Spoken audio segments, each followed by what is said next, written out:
Welcome to మనలా excellence. History అనే సబ్జెక్ట్ని అసలు మనం ఎలా అప్రోచ్ అవ్వాలి, దానిలో క్వశ్చన్స్ ఏ విధంగా రావచ్చు, దానికి సంబంధించి మెయిన్స్ ఆన్సర్స్లో మనం ఎలా వాల్యూ అడిషన్ చేసుకోవాలి, ఇలాంటి ఇష్యూస్ని వాళ్ళ వీడియోలో చూద్దాం. ఫస్ట్, హిస్టరీ సబ్జెక్ట్ అనగానే మనకి ప్రీవియస్ క్వశ్చన్స్ కానీ ఇవన్నీ గమనించి చూస్తే మనకు అర్థమయ్యే 3 విషయాలు. ఒకటి, హిస్టరీ రిలేటెడ్గా టర్మ్స్, పదాలు అనేవి ఉంటాయి. ఫర్ ఎగ్జాంపుల్, వెట్టి అనే దేనికి సంబంధించింది, శ్రేష్ఠి, ఇలాగా రకరకాలుగా పదాలు ఇచ్చి పల్లవుల కాలంలో ఇది దేన్ని సూచిస్తుంది, లేదా ముఘల్స్ కాలంలో ల్యాండ్ని, మొత్తం భూమిని కొలవడానికి ఏ దేన్ని ప్రమాణకంగా వాడేవాళ్ళు, ఇలాగ మనకి రకరకాల పదాల మీద క్వశ్చన్స్ ఆల్రెడీ అడుగుతున్నారు. సో టర్మ్స్ జాగ్రత్తగా చూసుకోవాలి. నెక్స్ట్, క్రొనాలజీ అంటే ఏంటి? ఫర్ ఎగ్జాంపుల్, ఈ గవర్నర్ జనరల్స్ వీళ్ళని ఒక క్రొనలాజికల్ క్రమంలో అమర్చండి అని అడగచ్చు.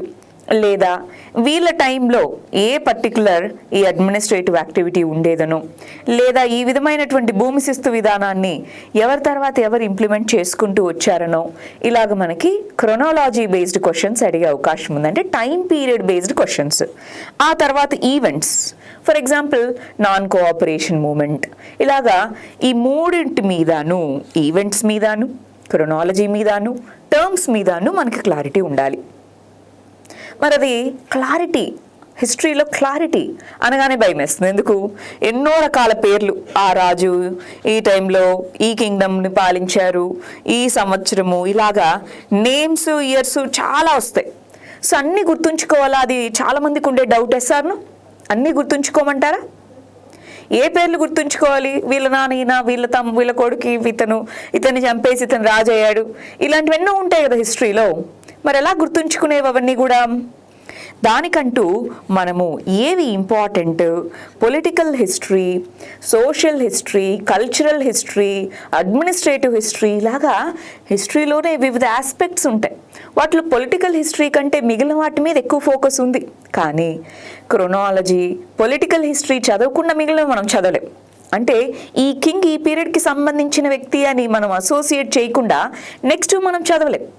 సార్ను సో దాని రిలేటెడ్గా అసలు ఏ విధంగా బేసిక్స్ని బిల్డ్ చేసుకుంటే మనము ఈ ఇంటర్లింకేజ్ని డెవలప్ చేసుకోగలము, ఏ విధమైన స్టాండర్డ్ బుక్స్ చదవాలి, అవి ఇప్పుడు చూద్దాం. ఫస్ట్, మనకి బేసిక్ బుక్స్ అనగానే ఎన్సీఆర్టీ బుక్సే. ఆ ఎన్సీఆర్టీలో 6th నుంచి 10th క్లాస్ వరకు ఎన్సీఆర్టీ బుక్స్ ఉన్నాయి. కానీ వాటిలో 6th నుంచి 8th వరకు మనకు సరిపోతుంది. 6th to 8th class books మనకు సరిపోతాయి. 9th 10thలో వరల్డ్ హిస్టరీ మీద ఉన్నాయి. సో అవి మనకు అంత పెద్దగా యూజ్ అవ్వవు. అందుకని ఎన్సీఆర్టీస్లో 6th నుంచి 12th వరకు చదవండి అని చెప్తాం. కానీ హిస్టరీకి వచ్చేటప్పటికి 6th నుంచి 8th వరకు చదవాలి. ఆ తర్వాత డైరెక్ట్గా 11thకి వెళ్ళిపోవడమే. రైట్? 6th నుంచి 8th వరకు అవర్ పాస్ అనే 3 ఉన్నాయి. 6th, 7th, 8th ఆ 3 చదివేసుకుంటాం.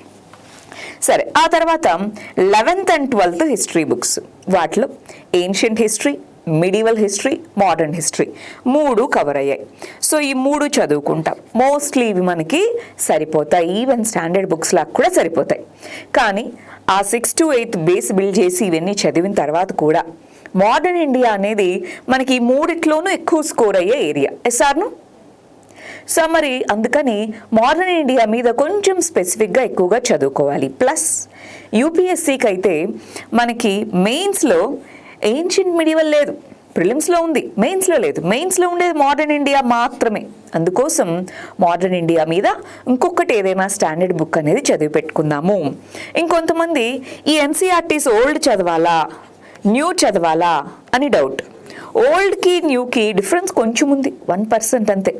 సో దానికోసం ఓల్డా న్యూ అని మనం అంత కన్ఫ్యూజ్ అవ్వాల్సిన అవసరం లేదు. న్యూ బుక్స్ ఇప్పుడు మనకి ప్రింటింగ్ అవైలబుల్గా ఉంది కాబట్టి న్యూ బుక్స్ తీసుకొని చదువుకోవచ్చు, పెద్ద డిఫరెన్స్ రాదు.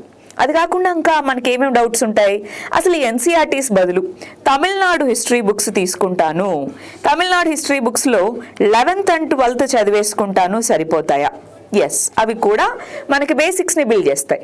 Tamil Nadu 11th and 12th books చదివినా ఓకే, లేదా ఎన్సీఆర్టీ 6th నుంచి 12th వరకు చదివినా ఓకే. కాకపోతే ఎన్సీఆర్టీస్కి నేను ఎందుకు ప్రిఫరెన్స్ ఇస్తాను అంటే అక్కడ మనకి ఎన్సీఆర్టీస్లో పారాగ్రాఫ్ వైజ్గా నీట్గా కంటెంట్ రాసుంటుంది. తమిళనాడు బుక్స్ చూస్తే పాయింట్ వైజ్గా రాసుంటుంది. సో పాయింట్ వైజ్గా రాసుంటుంది, కల్చరల్ హిస్టరీ ఎక్కువ రాసుంటుంది తమిళనాడు టెక్స్ట్ బుక్స్కి సంబంధించి. సో పాయింట్ వైజ్గా ఉంటుంది కానీ ఎక్కువ మంది దీనికి వెళ్ళాలనుకుంటారు. కానీ మనం ఆన్సర్ రైటింగ్ ఇంప్రూవ్మెంట్ కావాలి ఇలా అనుకున్నప్పుడు ఎన్సీఆర్టీస్ మనకు చాలా వరకు హెల్ప్ అవుతాయి. సో ఈ రెండిట్లో మీ చాయిస్, బట్ నేనైతే ప్రిఫరెన్స్ ఎన్సీఆర్టీ బుక్స్కి ఇస్తాను. స్టాండర్డ్ బుక్ ఇందాకే అన్నాం, ఏన్షియంట్ మిడీవల్ మనకు మెయిన్స్లో లేదు. మెయిన్స్లో ఏముంది? మోడర్న్ మాత్రమే ఉంది.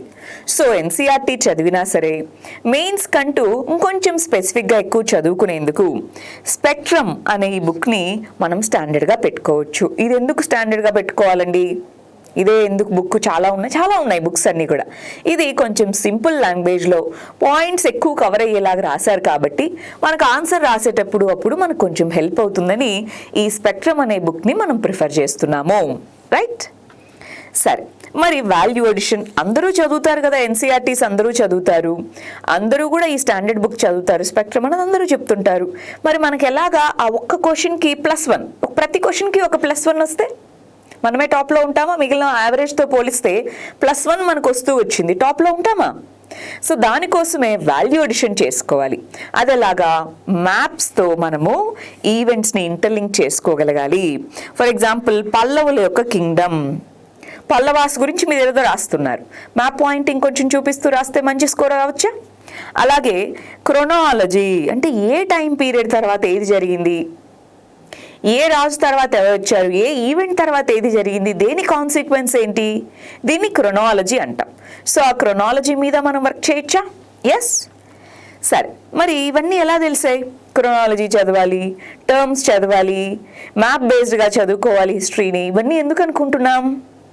మనం ప్రీవియస్ క్వశ్చన్స్ చూసాం కాబట్టి మనకు అర్థమైంది. ఇప్పుడు మీరు కూడా ఒకసారి వీలైతే ప్రీవియస్ క్వశ్చన్స్ ఓపెన్ చేసి చూస్తే మనకు క్లారిటీ వస్తుంది. So previous questions, practice questions రెండు ఇంపార్టెంట్. అయితే ప్రీవియస్ క్వశ్చన్స్లో ప్రిలిమ్స్, మెయిన్స్ రెండు కూడా ప్రాక్టీస్కి మనం పెట్టుకుంటాము, రెండు కూడా చూడాలి. హిస్టరీలో ఉన్న ఒక స్పెషాలిటీ ఏంటి అంటే చాలా వరకు క్వశ్చన్స్ సేమ్ వర్బాటం రాకపోవచ్చు, కానీ ఆ థీమ్ రిపీట్ అవుతుంది, మళ్ళీ రిపీట్ అవుతుంది. బోధిసత్వ అంటే ఇది కింద వాటిలో దేనికి సంబంధించింది, లేదా బుద్ధుడి యొక్క ఫ్యూచర్ అవతారాన్ని ఏమని పిలుస్తారు, ఇలాగా క్వశ్చన్స్ మల్టిపుల్ టైమ్స్ రిపీట్ అయిన క్వశ్చన్స్ ఉన్న యూపీఎస్సీలో. సో అందుకని హిస్టరీ సబ్జెక్ట్కి వచ్చేటప్పటికి మీరు అది ఏ ఎగ్జామ్కి ప్రిపేర్ అవుతున్నా సరే ప్రీవియస్ క్వశ్చన్స్ని బాగా ప్రిపేర్ అయి పెట్టుకుంటే మనకి ఎక్కువ స్కోర్ అనేది చేసుకోగలుగుతారు. ఇందాక ప్రతి సంవత్సరము గుర్తుపెట్టుకోవాలా, ప్రతి రాజు పేరు గుర్తుపెట్టుకోవాలా అని అన్నాం. సో ఎలా తెలుస్తుంది ఎవరి పేరు గుర్తుపెట్టుకోవాలి, ఎలాంటి సంవత్సరాలు గుర్తుపెట్టుకోవాలని? ప్రీవియస్ క్వశ్చన్స్ యొక్క డిమాండ్ని బట్టి. ప్రీవియస్ క్వశ్చన్స్ కనుక మనము చూస్తే మామూలుగా అయితే మిగిలిన సబ్జెక్ట్స్ అన్నిట్లో ప్రీవియస్ క్వశ్చన్స్ 2012 నుంచి ఇప్పటి వరకు అనుకున్నాం, కానీ ఈ సబ్జెక్ట్కి మాత్రం వీలైతే ఇంకా చాలా వెనక్కి వెళ్ళండి. 2000 సంవత్సరం నుంచి మొదలు పెట్టండి, 2000 నుంచి ఇప్పటి వరకు ఎన్ని క్వశ్చన్స్ ప్రీవియస్ క్వశ్చన్స్ ఉంటే అన్నీ ప్రాక్టీస్ చేయండి. అది కూడా టాపిక్ వైజ్గా ప్రీవియస్ క్వశ్చన్స్ ఉంటే బెటర్.